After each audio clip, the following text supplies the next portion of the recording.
dhibka meesha ka muuqda idaacadda baha saxaafadda iyo dhammaan waa u jeedaan waana duubeen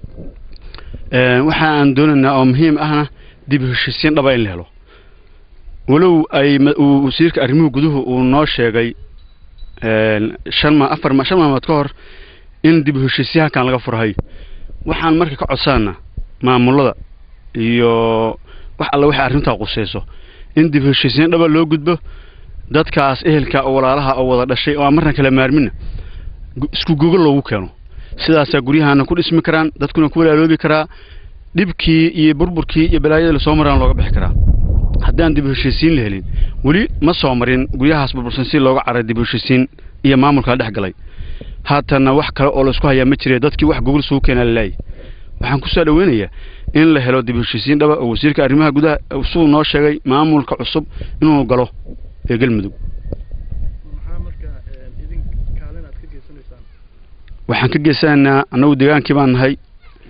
inaan soo dhaweyno gogashii aan fidino way noo fidsantaa weelka mas baan leenahay gacmo furan baan ku soo dhaweynaa cid kasta horena in badan bay noogu fidsaneen haatana maamulku waxaan la sugaynay wax qareena iyo wax dadkii isu keena shacab dirrees ma daaweey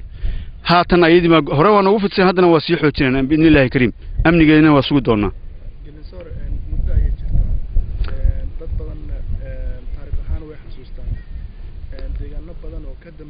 hadda dhismo kala duwan ayaa ka muuqda oo magaalo madaxyada ay u tartamayaan maxaa u keenay waxa uu keenay colaadaha soo laabtay ee faraha badan meeshaan Galinsoor markii adduun kale aan meel ka fiirnay saddexaalka Ciraaq oo kale noqotay meel aan dagaalba ka diminba sidaas ay u keentay dib u dhac iyo burburka iyo inay ka hamsaanto caasimadaha geesaha ka asiicado kale aan ka facweynto uma dhaw Galinsoor taariikh ahaan marka sidaas ay u keentay dib u dhac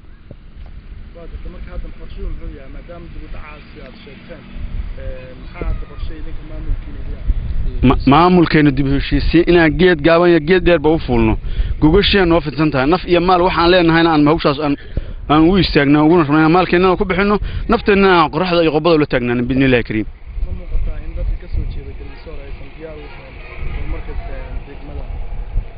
dadka Galinsoor u dhashay annagaaba ka mas'uulina soo doortay afkoodina annaga ku hadlayna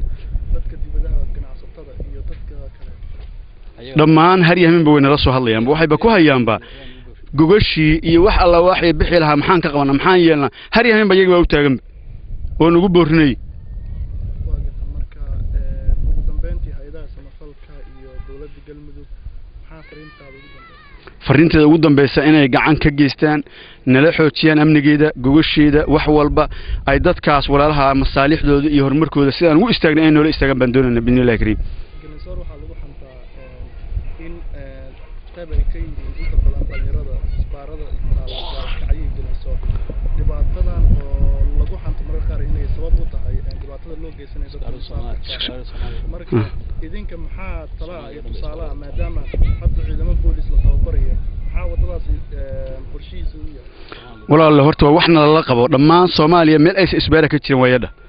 wax ku gaar Galinsoor ma haddana wada hadalna waa noo socowaanana dhawdahay waxaan rajaynaynaa in dad ma loogu maqal Galinsoor iyo aagisa isbaaro sida ayagu aan yiraahdeen anaguna aan u soo jeedinay waana ilmaheena walaalaheena